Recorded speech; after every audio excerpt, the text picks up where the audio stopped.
A mysterious attacker, more clues to decipher the code, and that time the school cafeteria lady finally cracked. This week's episode of Silo is chock full of enough new information, clues, and theories to tide you over into the new year. For those of you new to these videos, this is a non-book spoiler deep dive that uses sleuthing to guess what will happen next. So put on your welding goggles and hit that like and subscribe button, because here we go. Last episode, Bernard made the shocking decision to name Lukas Kyle as his shadow, a man who days before was sentenced to 10 years in the mines for his crimes against the silo. Bernard believes Lukas has something that can decrypt the coded message left on Juliette's hard drive by former head of IT Salvador Quinn. And this thing Lukas has that makes him perfect for the job is his curiosity. Later in the episode, Bernard tells Sims that the reason he was never named as Shadow is that he lacks that curiosity a future head of IT must have. We know Lukas is inherently curious, as we saw him last season spend much of his free time trying to figure out the lights in the sky. This is rather interesting considering the silo has a history of silencing those who are too curious. Examples include Alison Becker, George Wilkins, and Gloria Hildebrandt. I guess curiosity is only a good quality for those in control, and it makes sense if you want to keep order.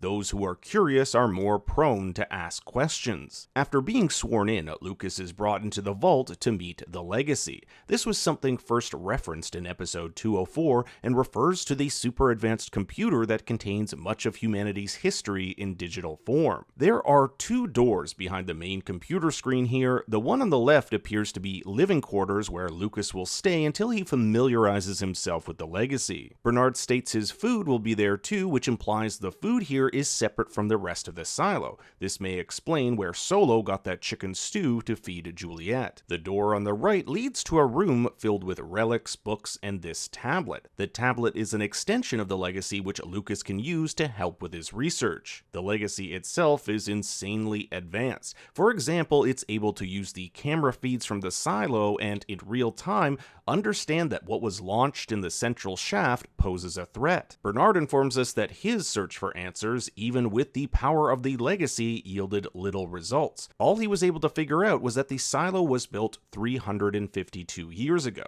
Nothing about why they were built and why they are there. But why is deciphering this code so important to Bernard? Bernard believes that Salvador Quinn was trying to conceal something even more dangerous to the silo than a rebellion, hence why he has placed so much importance on this. While Lukas's attempts at traditional @bash or Caesar ciphers prove unsuccessful, he wonders if the letters represent numbers instead. These numbers then correspond to a page, line, word, and possibly letter from a book. This is what's called a book cipher, meaning only the person who has the book can decode it. I'm hoping that if we get to see this page, I can do a detailed breakdown of how Lukas got from this jumbled mess of letters here to form a coherent message. Lukas has already cross-referenced this code with every book in the Legacy to no avail, meaning that the book containing the key to unlocking the code must have two defining features. One, it can't be found in the Legacy, and two, it must be at least 140 years old,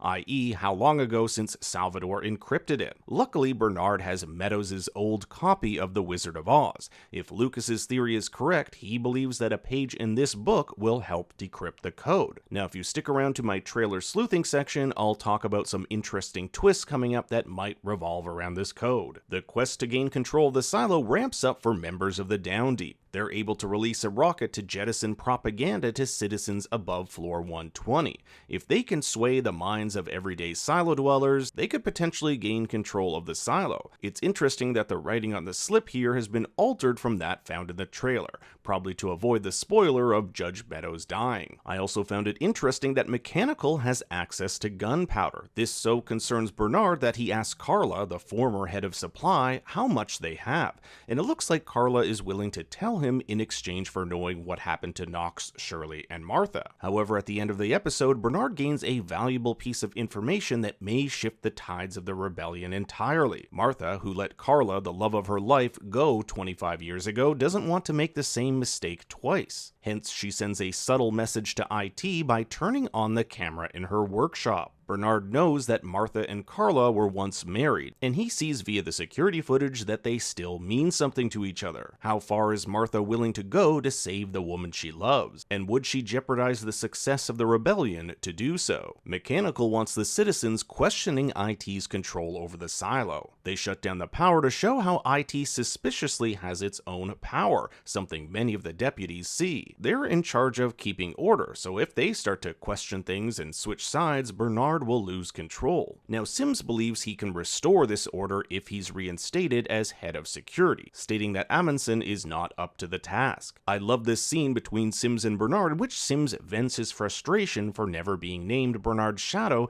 even after 10 years of faithful service as head of security. Bernard states he could never make Sims his shadow because he lacks that curiosity, and there's no way in hell he's going to be a shadow now after Sims put him in a position where he had to kill Judge Meadows, someone he cared deeply about. Pouring salt into the wound, Bernard announces that Lukas Kyle is his new shadow, and that's really got a sting. What's clear is that the writers are setting up Sims and Camille as wildcards. In fact, I think Camille is the one who's really pulling the strings here. She doesn't care who wins the rebellion as long as the two of them come out on top. We don't know how this is going to end.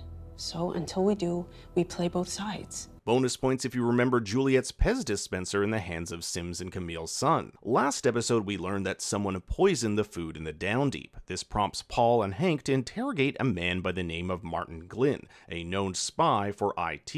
In exchange for not telling everyone he's a listener, Martin informs them of a scavenger bin used to relay information from up top, and the last message in there was an order to kill Shirley and Knox. It's actually Hank who deduces that the poisoner is none other than Maeve, one of the cafeteria ladies. He knows that Maeve's mother is in medical above the blockade, making her the perfect target to carry out this attack. If she doesn't do what Bernard says, they could kill her mother. It goes to show just how far Bernard is willing to go to shut down this rebellion. Meanwhile, in Silo 17, things continue to get worse for Juliette as she's coerced by Solo to turn on the water pump. According to Solo, he has about 10 months before the water level rises and floods IT, so he hides Juliette's suit and essentially forces her to fix the pump, even though any day now the citizens of her silo could venture outside and meet certain death. Naturally, Juliette asks why can't he do it himself. Solo clearly has tremendous anxiety and exclaims that he's a fuck-up. I think something happened in Solo's past that made him this way.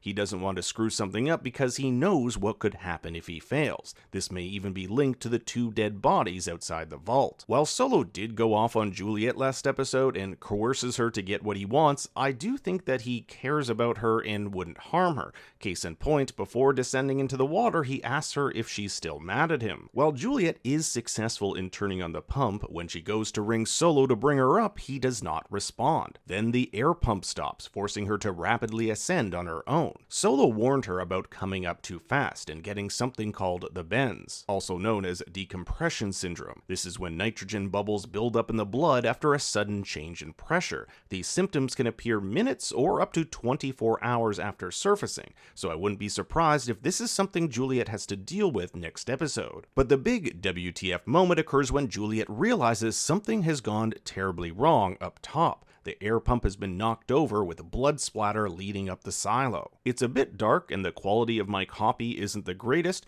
but is this an arrow? If so, Solo may have been hit and had to fight off an attacker who left a hatchet. The placement of this hatchet suggests the attacker came from this direction, forcing Solo upstairs, hence the trail of blood. This hatchet also appears to have an upside down crescent moon engraved on it. Not sure if that will have any significance going forward. It might have been this hatchet that was used to cut the rope Juliette was using to cross the bridge back in episode 201. So I'm pretty sure we can rule out Solo wanting to kill Juliette after she turned on the pump. But who could this mystery person or persons be? Ever since we started to get these weird POV shots of Juliette, plus this image I'll save for my trailer sleuthing section, I've theorized there's someone else in this silo. To me, there are 2 options. 1, Solo knows about this person and has been living with them in the vault, but for whatever reason he has not disclosed this information to Juliette. We already know Solo to withhold information and lie, so it's a possibility. Second, this could be someone from the outside world, but it wouldn't explain why they would be so hostile. I tend to gravitate toward the first option because of one thing: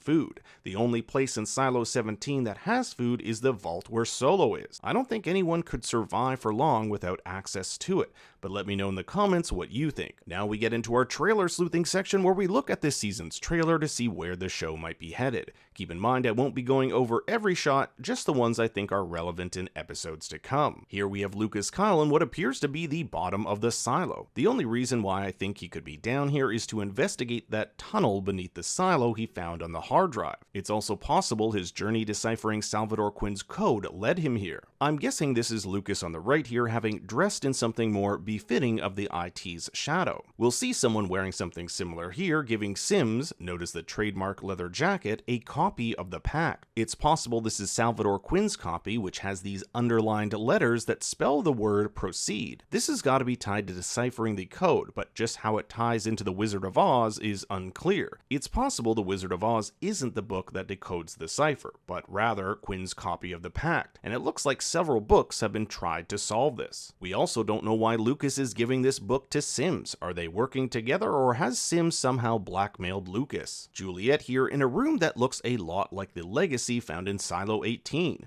This person on the left here doesn't look like Solo, which leads me to believe this is the attacker. This shot, however, looks like it could be Solo. We have Juliette in her suit, so maybe she's getting ready to head back to her silo. Here we have two unidentified people climbing up a level past the guards to level 119. I'm curious who these two are. Knox and Shirley on the attack. It looks like it matches up with this shot here with a bunch of raiders guarding something. Perhaps they're here to rescue Carla. Paul here talking to someone I can't quite make out as judicial raiders storm in. This is interesting considering the raiders don't have a presence in the down deep where he currently is. Then we'll get this shot of the raiders in the tunnel leading to the bottom of the silo. Are these actual raiders or are they rebels dressed up as raiders? Here's Patrick Kennedy yelling Juliette lives as he's caged in the cafeteria with other citizens. These last couple of shots do not bode well for those in the down deep. I think the series is heading towards Bernard winning this rebellion, but then at the last minute, when it looks like all is lost, Juliette arrives, causing absolute chaos. It's just a guess, but that's where I think it's going right now. But now I turn it over to you. What do you think will happen next? I want to hear your thoughts and theories in the comments below.